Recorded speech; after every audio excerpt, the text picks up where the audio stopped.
Right, welcome to my video on solving two-step equations. I apologize for any humming that's in the background of the audio. I will work on that in the future, but for now, let's focus on the math. So two-step equations are actually pretty similar to one-step equations. We get to solve for x by doing the opposite operations as we go through. The difference being, instead of going through the order of operations like PEMDAS, we actually do it as parentheses, exponents, addition, subtraction, and multiplication, division. So basically, you just switch the multiplication, division, and addition and subtraction. So if we've got 2x plus 3 equals 7, just to go through my little checklist, we have no parentheses, we have no exponents. We do have addition. We have 2x plus 3 equals 7. So to undo that, I'm going to use subtraction. So I'm going to subtract 3 from both sides to keep it equal. There we go. And when I do that, I see that I have 2x equals 4.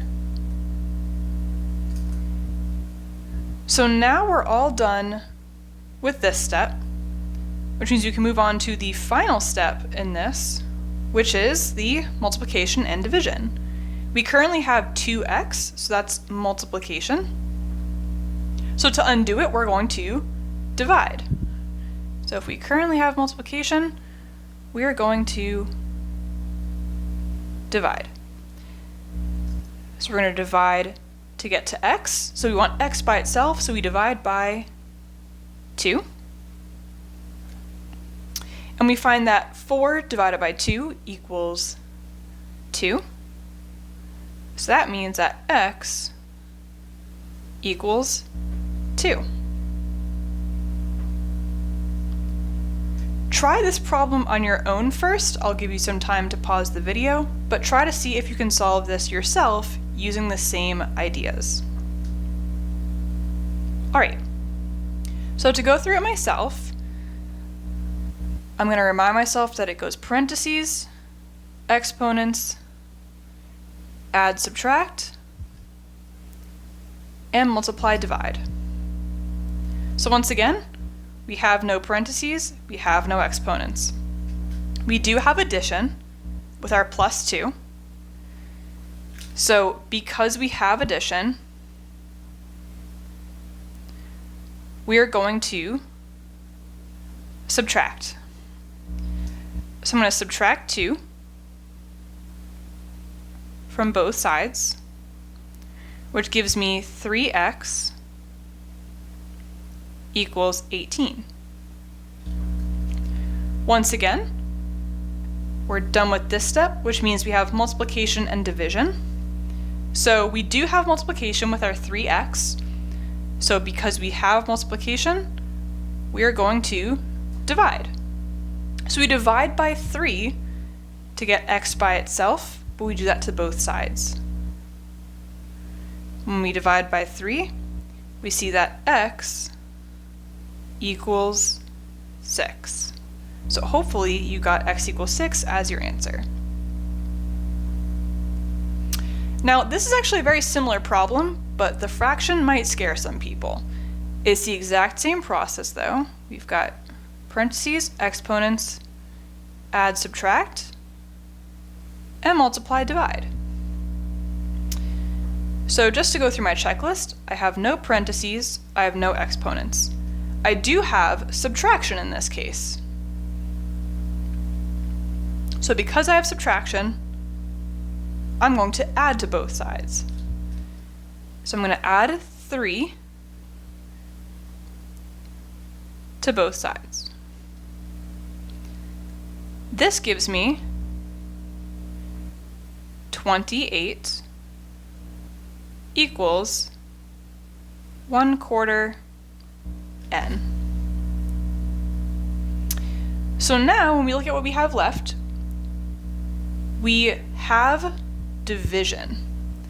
That 1/4 is division. So what we're going to do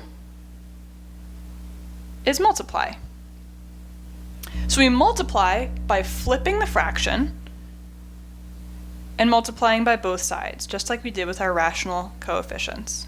So we're going to multiply this by 4 and multiply this by 4. 1/4 times 4 leaves us with n. And then we have 4 times 28, which gives us 112. So 112 equals n should be your answer. Try the same process here. I'll give you some time to pause, and we'll go through it together in a second. All right, so same process as before. We've got parentheses, exponents, add, subtract, multiply, divide. So we have no parentheses, we have no exponents. However, we do have addition, which means we are going to subtract. So I'm going to subtract 9 from both sides. Now here's where your integer work is pretty important. -1 minus 9 gives us -10, which equals 1/2 a. So next we see that we have that fraction there. So that means that we are going to multiply because we currently have division. So we multiply both sides by the flipped fraction, which in this case is 2 on both sides. 1/2 times 2 gives us 1, so it's 1a, which we just call a. Then we have 2 times -10, which is -20. So that should have been your answer.